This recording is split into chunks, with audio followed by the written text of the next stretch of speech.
जब एक आदमी अपने देश में ही उपेक्षित था। झूठा लोग छूना तो दूर नाम लेने से भी घृणा करते थे, जिन्हें स्कूल के अंदर घुसने नहीं दिया गया, उसकी जयंती आज 7 समंदर पार तक मनाई जा रही है।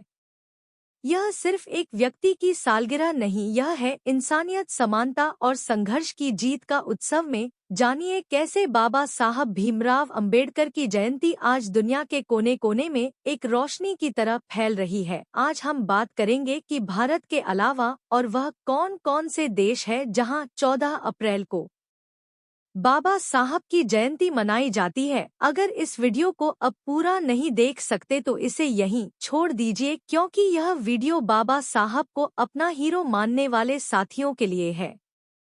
जय भीम साथियों, आप देख रहे हैं रोहित जाटव 85 यूट्यूब चैनल। इस चैनल पर आप पहली बार आए हैं तो सब्सक्राइब जरूर कीजिए, और अगर आपने सब्सक्राइब कर लिया है तो कमेंट में जय भीम लिखकर करियर जरूर बताइए कि इस वीडियो को आप किस गांव शहर से देख रहे हैं।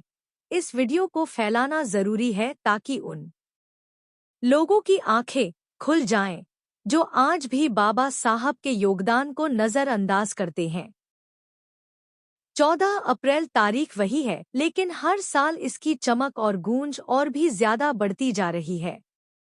यह सिर्फ भारत के लिए नहीं, बल्कि पूरी दुनिया के लिए सामाजिक न्याय, मानवाधिकार और समानता का दिन बन चुका है।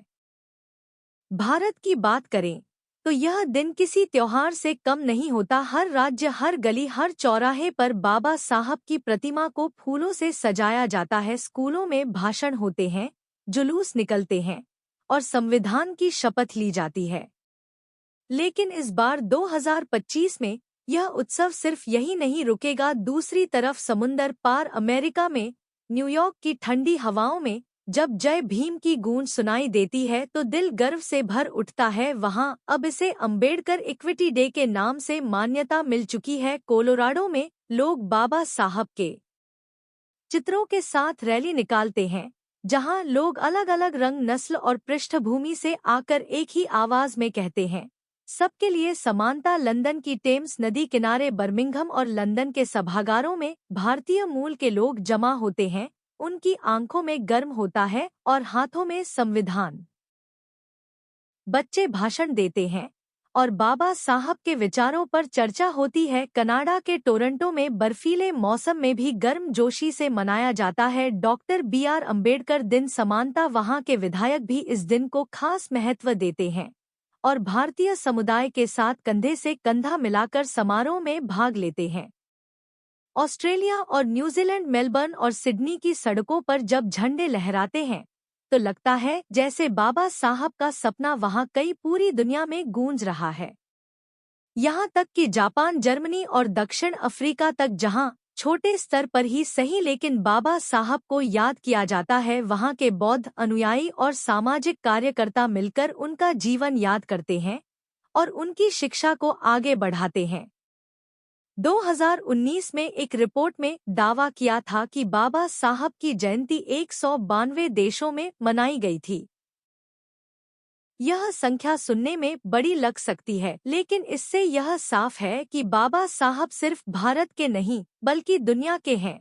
तो इस बार 2025 में भी जहां जहां इंसानियत है, जहां जहां समानता की पुकार है, वहां वहां बाबा साहब की जयंती मनाई जाएगी। भले ही वह जगह अमेरिका की गली आए हों या अफ्रीका का कोई छोटा सा गांव, अगर वहां कोई बाबा साहब का अनुयायी है तो वहां 14 अप्रैल एक त्योहार होगा, क्योंकि यह जयंती नहीं, यह क्रांति का जश्न है। और याद रखिए, अगर आज आप खुलकर सांस ले पा रहे हैं, स्कूल में पढ़ पा रहे हैं, अपने हक की बात कर पा रहे हैं, तो वो इसलिए क्योंकि किसी ने कभी आपके लिए रात जाकर संविधान लिखा था। किसी ने जाति, छुआछूत और भेदभाव की जंजीरें तोड़ने की कीमत अपने आंसुओं और खून से चुकाई थी।